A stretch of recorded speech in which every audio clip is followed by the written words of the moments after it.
Good day. My name is Mark Mellor. I'm an attorney here in Riverside, California. I've got a number of clients in Crestline dealing with issues of bankruptcy and financial problems. So I thought it helpful to put together a quick little video on some questions I get asked quite frequently with people looking to file bankruptcy in their particular financial circumstances. The first question you want to ask yourself when filing bankruptcy is, how much money do I make? The reason for that is because of something called the means test.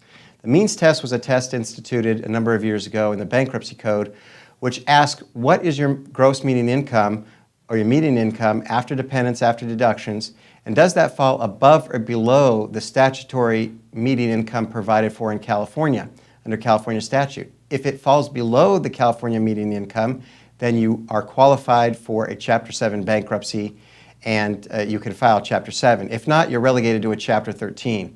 You might be asking me, Mark, what difference does it make whether it's Chapter 7 or Chapter 13? The difference is in the next two distinctions between Chapter 7 and Chapter 13, and that is the time frame.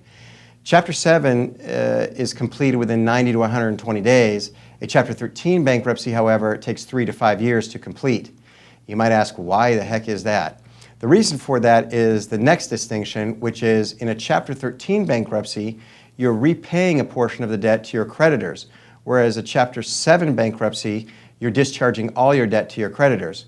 In a Chapter 13, you could be repaying 10 cents on the dollar to 100 cents on the dollar. Just depends on your income and the amount of creditors or debt you're carrying and how far above or below the California statutory median income you are.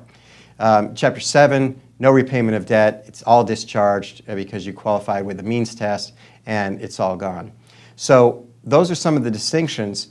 Finally, something you want to consider in filing for Chapter 7 or Chapter 13 bankruptcy is you want to take a look at what you're trying to get rid of. By that I mean I get a lot of clients asking me about particular assets or debts they're concerned about, and that's not an issue. Depending on which statutory framework we file bankruptcy under, we can usually exclude most of your assets from being attached by the trustee to pay off your creditors.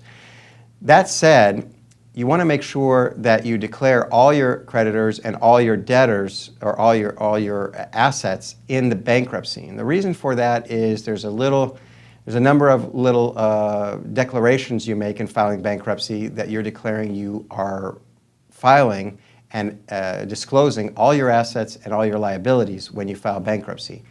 I have a number of clients that may come in and they say, well, can I keep this credit card? Do I have to declare that? I've got this uncle that loaned me this money. Do I have to put him on the bankruptcy?